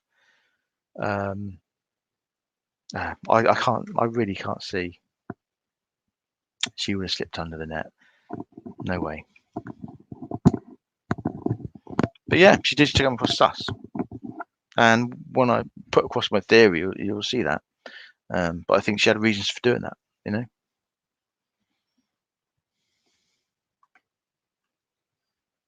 Yeah, and of course the nude images would have added in. She was deep in over her head in this affair. And she was pushing him as hard as she possibly could to get out, to make a decision. They were both liar. They both played each other. They both lied to each other. They both manipulated each other. I mean, Chris even deleted his Facebook because he was scared that her friends were going to see him on there. Chris even at the end told her that Nico wasn't his. This is how desperate he is to try not to drive her away. It's just a mess, a whole mess. They both played each other. They both lied, and manipulated each other to the point where, Chris being having such an inability to deal with his emotions and the stresses that he had, he found himself in this pressure cooker situation because of his inability to deal with that. He snaps. He had in my mind, in my opinion, he had like a psychotic episode. I don't believe he's a psychopath. I used to. I don't anymore. Because typically you've got to diagnose someone over their whole life. You've got to look at their whole life before you diagnose them. Certainly something like a psychopath, I think. Typically a psychopath would have a history of, kind of erratic behavior through their life. The sort of kid that would hurt animals and pull wings off flies and, cause trouble at school and all that kind of stuff. And of course, we don't know any of that about Chris, but it doesn't come across as that kind of person. But certainly what he did was a psychotic action, definitely. He had that ability to do that, um, to put his needs above the hurt and pain that he would cause to others. He had the ability to do that. So obviously he's very emotionally flawed, isn't he? He's very damaged emotionally to be able to do that. But yeah, I mean, like Teresa said, millions of affairs are going on all the time, all the time. But they just don't happen to have a Chris Watts. It was a perfect storm. Unfortunately, it was a perfect storm. Unfortunately, which ended how it did, and that's kind of the best way to describe it. I think that's how the investigators described it. It was just a perfect storm, and it happened. Unfortunately, it happened to a person like Chris Watts, who was the worst sort of person it could have happened to. Not, I mean, he put himself in the situation, but you know. But I want to put that out. My theory. I think it will help people to understand. Obviously, it's only my theory, but it's based on everything. It's based on the discovery. It's based of 2.5 years of research. It's based on what I know, sort of about what we know from the discovery about the families and the dynamics there and everything. But I think it will help people, because I think people are just stuck. People are stuck in this mindset of, well, Chris couldn't have possibly done it. And you hear really weak arguments, like a common one is, well, Chris couldn't have possibly have moved Shanann's body by himself. How it's impossible. It's impossible for someone to move a dead body, a dead weight, if you like. There's no way he could have dragged her to the truck by himself. How could he possibly have done that? Well, you think of how many murders have happened out there where somebody has dragged a body to a vehicle to then move the body, right? I mean, that's probably happened thousands of times. And men have done that. But, men have killed their partner or their family or whatever. I mean, it happened a few years ago with Michael Wayne Jones Jr. He killed his wife, he killed his children, he put them all in a truck and he drove them out somewhere. It's a very weak argument to just say, oh, there's no way he could have. I mean, if you look closely on the CCTV, you can see Chris dragging something. He's walking backwards and he's dragging something. If you listen to his confession, if you read what he wrote to Sherilyn Cadell, it matches up with what he said. And you've got to think, why would he say that? Why is he making himself look like this complete monster? Chris Watts has always got to gain something when he lies. He's the type of person that will do it to serve him. He's a kind of self-serving liar. Why? Why would he make up that confession? It doesn't make sense. And I don't know. I don't understand. I don't understand why people can't see it for what it is. But there you go. It's I don't know. I just hope people slowly come round. And I know that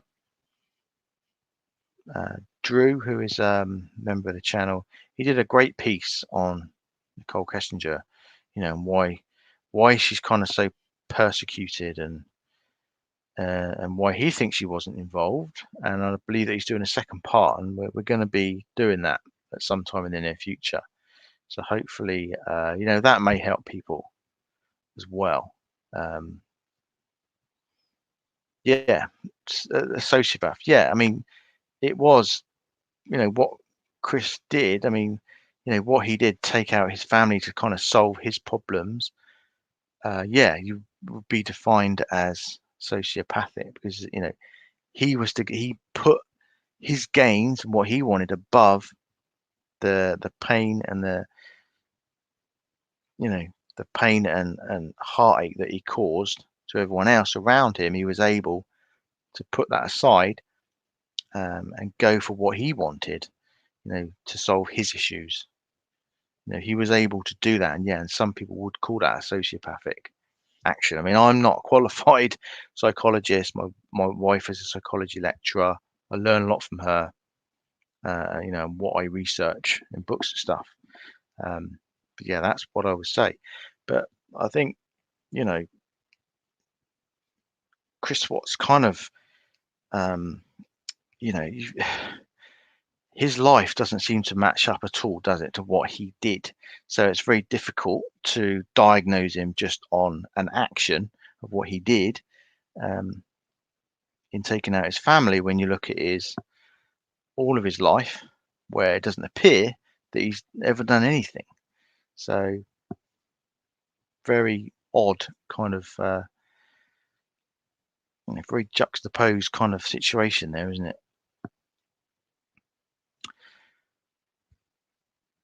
Right. Okay. So I was gonna do the theory, but I'm gonna do that on the next one. Um, I did, I did just want to quickly at the end. Actually, I did just want to cover one thing, and that's why, um, why the Watts family still not getting much public support. Why they're not getting much public sympathy. And I hear a lot of people say this. Well, the Watts were victims too. Blah blah blah. And in effect, that's right. Okay. Obviously, they're in terms of being a victim is very, very different from the Rosette family. Completely different type of situation there, isn't it?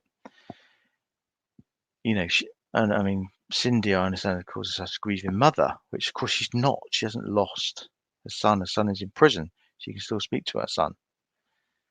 Um, Now, I think the problem with the Watts family is all we've heard really from them is, what a great guy Chris is, how much they love him. And I get that. That's, he's their son, he's their blood. Of course they're going to love him. They're going to want to stick by him, right? That's normal. You'd expect that. But, we've heard Cindy say she doesn't care what he did. And, she knew what Shanann was like, blah, blah, blah. Uh, you know, they've never really publicly condemned what Chris has done, right? And as far as I see it, until they do that, until they publicly condemn what Chris has done and they kind of apologize for what he has done and the pain and say they're sorry for the pain that he's caused, then I think they're going to struggle to get any public sympathy um, and public support.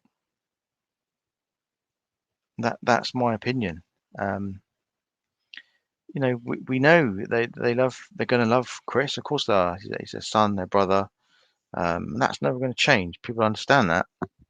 But you can still love someone and hate something that they've done and hate, the pain that they've caused.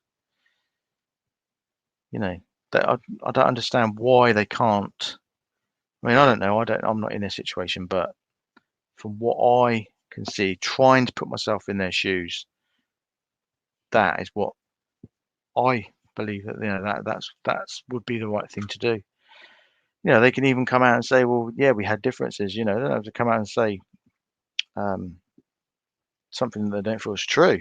No one's going to complain if they come out and say, look, we didn't like Shanann, or we didn't get on, we had differences. I think people know that anyway. Do you know what I mean? It's but they should just come out and say, condemn what Chris has done, say that they're sorry for the pain that he's caused.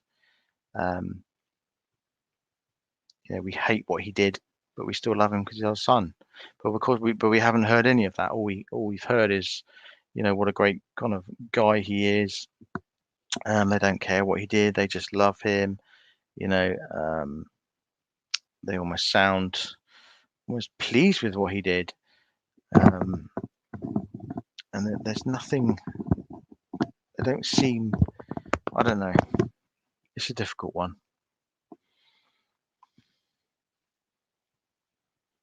It's a difficult one.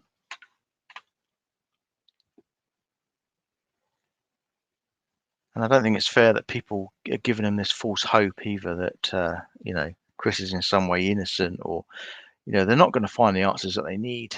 They're not going to find the answers that they want. They're certainly not going to find it on YouTube. And of course, the people that they are seen to be supporting, of course, what do? They think Shanann did it, right? So what are people expected to believe?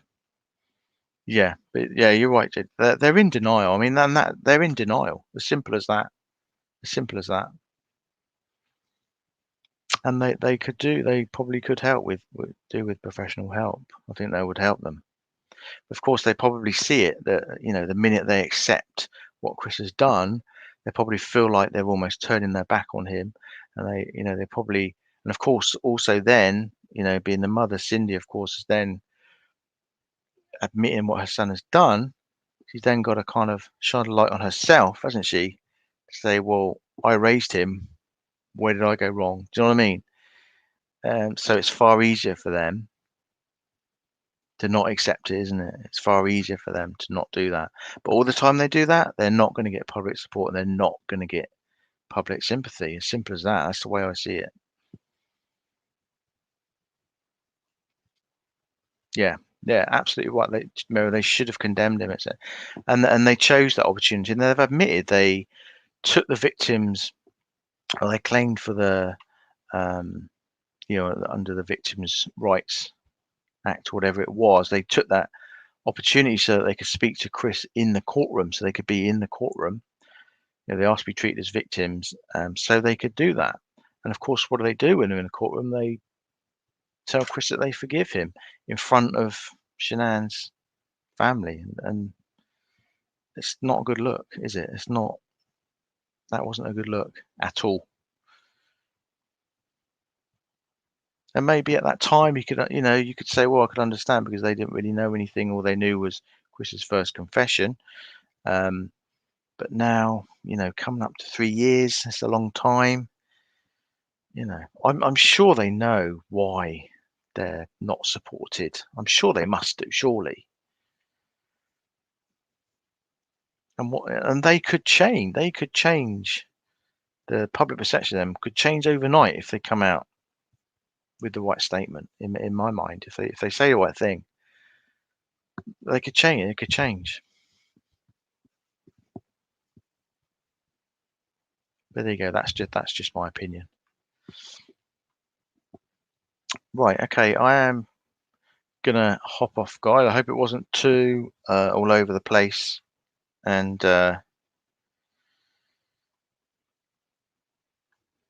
disjointed. Yeah, I mean, Jan, I do have to believe that. Yeah, that's the way it comes across, isn't it? They've got this inner dislike for Shanann, you know, that they just can't see past that, and you know, but people know that they don't have to come out and say, oh, we loved her and all of that kind of stuff. People aren't going to believe that anyway. Why don't they just be honest? Come out and say, look, we had our differences. Loads of families do, right? Have their differences, but the fact that our son did what he did, we hate him for that, and we're so sorry for the pain that he's caused. We're still going to love him because he's a son. We'll always will. We'll always be by him. We'll always support him.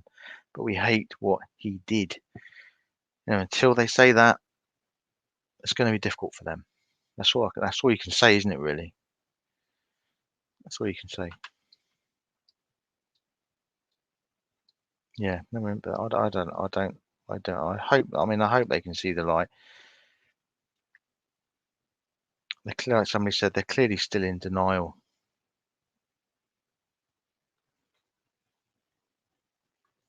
But there you go. That's my thoughts on it. Right. Okay. So I'm going to jump off. I hope to maybe come back on in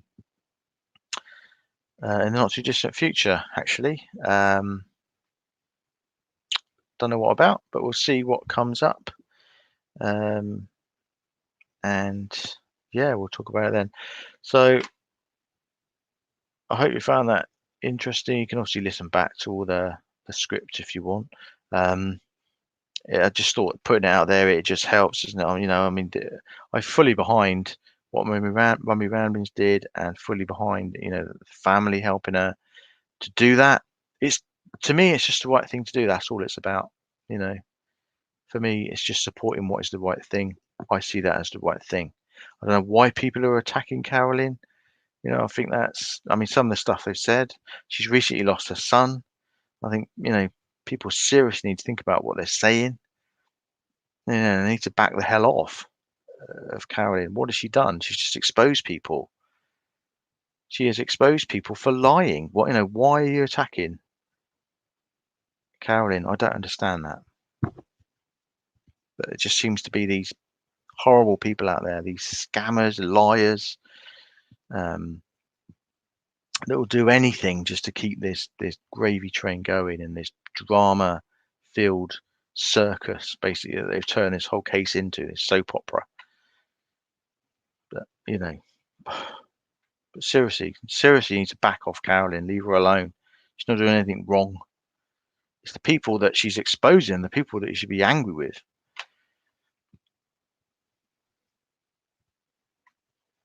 But there you go. Right.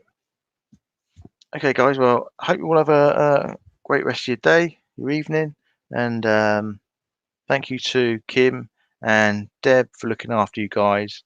Thank you for looking after the chat. Thank you for all being so nice in chat as well. I never want to turn this channel into a drama channel like you see all over YouTube. It's not my kind of thing. It's not what I want here. Having panels of creators having stupid arguments over the stupidest things. I don't think that helps anyone. So that's not going to happen here. But yeah, I will see you all again on the next one. And thanks again.